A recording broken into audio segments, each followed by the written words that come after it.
it's tough not to find someone better than Dak Prescott given the value and how late he is going in drafts. You pair him with a guy like CeeDee Lamb. If you have one of the early picks like you and I do, Field, do you think that there is a better wide receiver quarterback duo in fantasy football given their ADP and everything you can get from these two guys? That last or second to last line is probably the most important part, right? Because Jalen Hurts and A.J. Brown are a better fantasy duo, right? My second-ranked quarterback and my sixth-ranked wide receiver as opposed to my seventh-ranked quarterback and my first-rated wide receiver being Dak and CeeDee. It's hard to go really wrong here, but the difference is, of course, you're getting Dak in a 10-team league in the 8th round.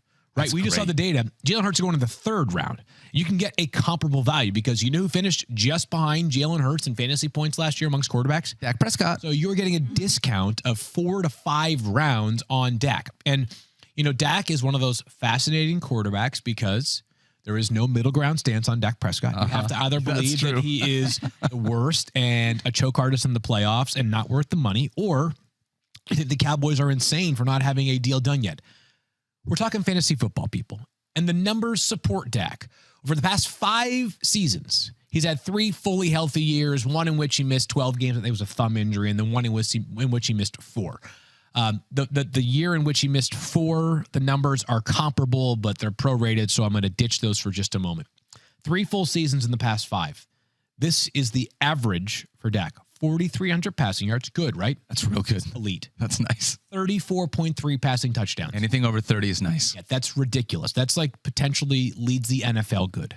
200 rushing yards, 2 rushing touchdowns. Dak, you can debate him until the cows come home about other things. But in fantasy football, when he plays, he's a stud. And it's not like he's like, slow and steady wins the race, Dak Prescott. He can carry your team for a month and a half. He did it last year. Sure. He was the best player in fantasy football. He's a outlier, though. It was like nearly, 600 pass attempts, 590 pass attempts that propelled him into the top 3. Meanwhile, 3.2 rushing yards, QB 25 for rushing. You're not as in on Dak, you're saying. I feel like I hear all the stats, and I'm not denying that he isn't an incredible duo and an incredible value, but we just talked about at the top of the show how rushing quarterbacks have such a higher floor, and yet 3.2 rushing yards per game, QB 25, that doesn't make me feel optimistic about... Dak was down to 3.2 rushing yards per game last year? I mean, maybe it's 30.2.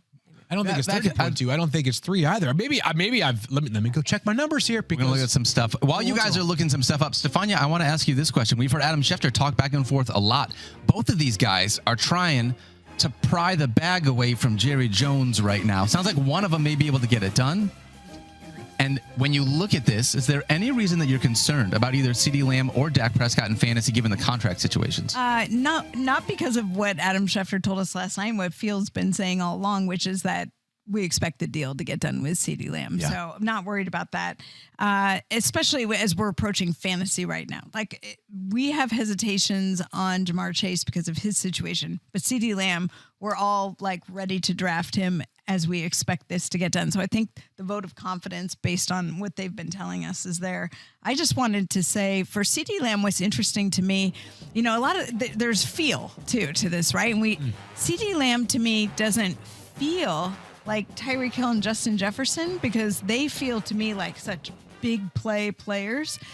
And CeeDee Lamb feels like volume, but that's the point, right? That's where Dak shines, and that's where CeeDee Lamb shines is in the volume. He is his target preference. And I don't know if you guys remember last year, the very start of the season, CeeDee Lamb was not happy. Yeah. Did not think he was getting thrown the ball enough. Yeah. Had some words with Dak. And do you remember what happened after that? He got the ball enough. The ball a lot. And it exploded, and they were like, okay, this works.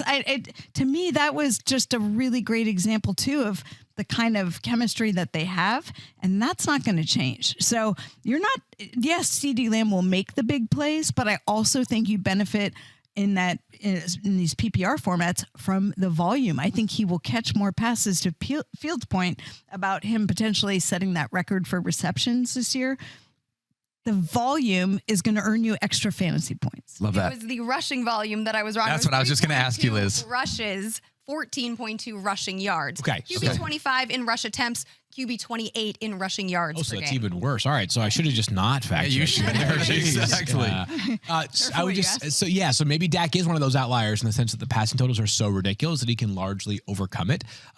We have seen Dak get scorching hot, though, on enough occasions that I'm digging it. Like, as amazing as CJ Stroud was last year in real life, for fantasy, relative to how he performed in real life, it was not quite as daunting. Remember, we had that spirited debate on the show last year with Kevin Pulsifer, the great Kevin Pulsifer, about CJ Stroud versus Patrick Mahomes. I remember this. And I want to say that Stroud ended up winning it. You mean Daniel ended up winning it? Daniel, yes. But it was like, not like either one of them. It was not like, hey, all of a sudden Stroud averaged 28 points per game and Mahomes was stuck at 17. It was like Stroud gets 18.2 and Mahomes gets 17.6. Remember that season in which Dak got hurt after week 4 or 5 when he was on pace to break every single passing record in NFL history? It was like he was on pace for 7,000 yards through 4.5 games. It was absurd. So I've seen it enough from Dak that the value of he and CeeDee Lamb, to me, is the most compelling quarterback wide receiver stack. If Jamar Chase had a contract, I would introduce Joe Burrow and Jamar Chase, even with the concerns that Stefania has shared, just because, again, of how late Joe Burrow is going. Love it, Field Yates. All right, that was Dynamic Duos presented by NFL Sunday Ticket on YouTube TV. NFL Sunday Ticket and YouTube TV are the perfect pair for watching NFL games on Sunday.